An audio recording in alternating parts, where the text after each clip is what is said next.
Faulkner Place, an unfinished housing estate in Liverpool 8, would, to the casual observer, look quite unremarkable.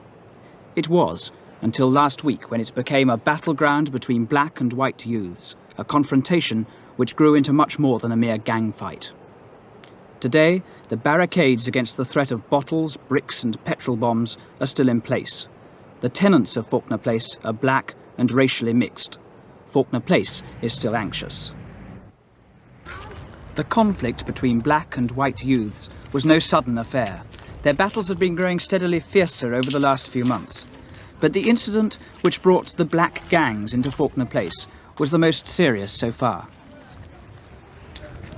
Well, there was all, skinheads come down from the next area and they come smashing all these windows around here, pulling doors off the Indians, just beating up any person inside, white or black. So people around here, they come over to where we all live. And asked all the half-caste boys what live there to come and help them.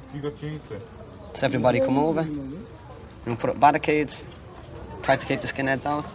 But they've been in since the barricades have been up. They haven't done as much damage now.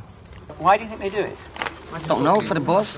For bovver, that's what it is, isn't it? For what? Bovver.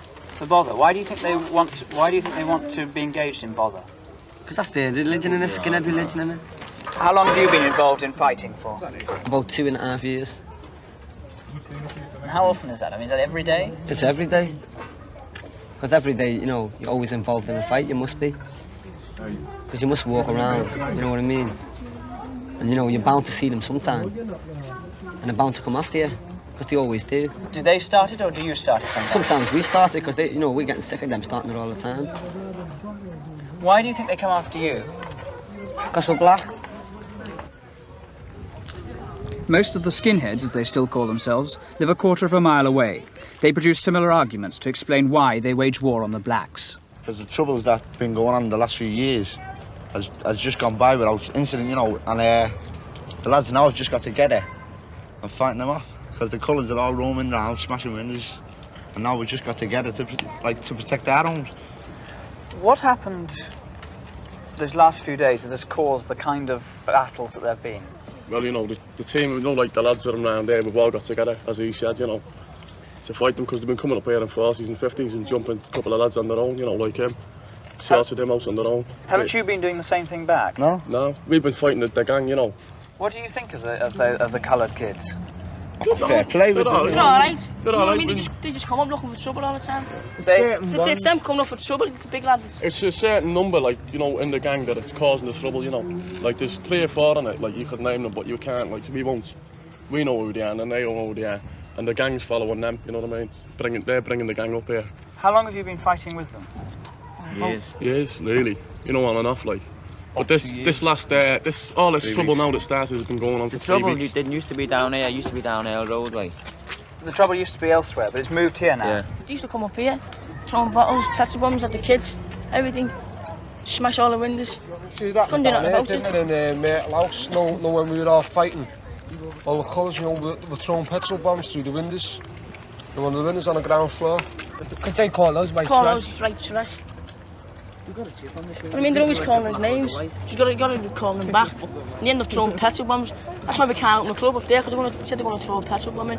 Or throw them, smash all the windows around. And they come round in cars and try and run you over and everything. I mean, we were on a scooter last night and they come after us in a car. Come after us in a car. We tried that down here, down the bottom. No, when we were all fighting down here, all the coons come round in a car. All the coons? Coons, that's come round in a car. Nearly run me over. What do you think you were doing in here, though? What was the point of being in this estate? We live. This is where we all are, Protect our own tenements. We all live here, the ones who are here now all live here, We've got to protect them, you know what I mean? You're going to smash all the windows. The Faulkner Place estate is unfinished. Most of its early tenants have moved from condemned houses in the predominantly black area of Granby. The new tenants are surrounded largely by white people living in tenement blocks like the Windsor Gardens estate. It was from the Windsor Gardens that on the Friday before last, a gang of white teenagers, armed apparently with sticks, bottles and bricks, went to the Faulkner estate. It was the culmination of a series of gang skirmishes. As very few black youths live on the estate, the whites met no opposition when they arrived. They moved through it breaking windows, smashing doors, damaging cars, and shouting racial abuse. Without doubt, however, the police are serving at the moment to keep the black and white youths apart. It is not an exercise for which the teenagers are grateful. On Friday night, the Skinheads was in this area for 2 hours, and the police wasn't around. But are you saying you want to have the police around? Not really, you know. Because when the police are around, they only arrest us. When the Come in here with shields and everything to start throwing all kinds of licks on everybody. But aren't they just trying to stop the fighting between both sides? They are, but it's here. You see all the police. They go for the smallest side. Up in Windsor Gardens, where all the skinheads are, there's no jeeps or nothing. All the police are around here every night. The way we have to go after the skin because the police were scared of them. I know. How many? Has anyone here been picked up by the police? Everybody here must have done. How do you think? Yes. How do you think white people in general regard you? Regard us. They think we're savages, don't they? We look at it this way. They pick 9 times out of 10. It's 9 white fellas they pick up to their one, for the simple fact that they get picked up. The police get put on their back. That they're victimised. The coloured to saying it's victimisation against them. Discrimination and everything. So, are you accusing the police of discriminating against you? It is. They were discriminating us, you know. It was more the police, in the end, more the trouble was over the police, the way they used themselves. Why do you think that the police discriminate against you? What makes you think they do? Because they think that the coloured... Can I ask you? Right, you think, you know, they're scared of the colours. But don't you expect the police to try and stop the fighting between you and the other? Oh gang? yeah, as long as they do it both ways. But they don't just pick on one side like us. Yeah. They don't do both ways. What do you think is likely to happen here now? No. It'd probably just be a big, massive fight, and someone bound to get killed. Would most of you go out now and just fight for the sake of fighting anyone who's around? No, them lot over there. Everybody here fight would, for the because they sake took enough that stick they're from causing them. trouble. Sorry? Just fight for the sake that they're causing trouble with us. That's all. But can you see that they might think that you're causing trouble with them?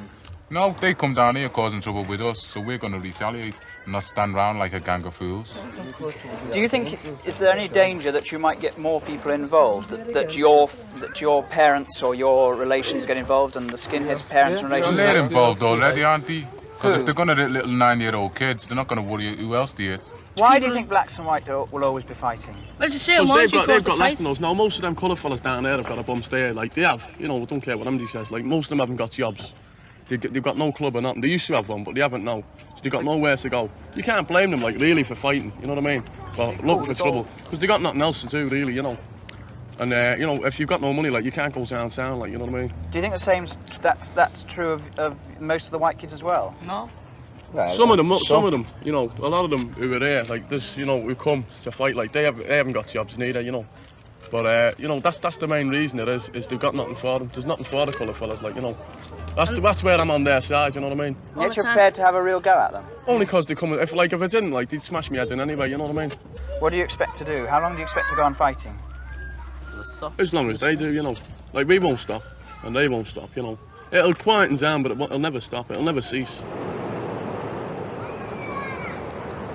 Liverpool 8 has its counterparts in other British cities.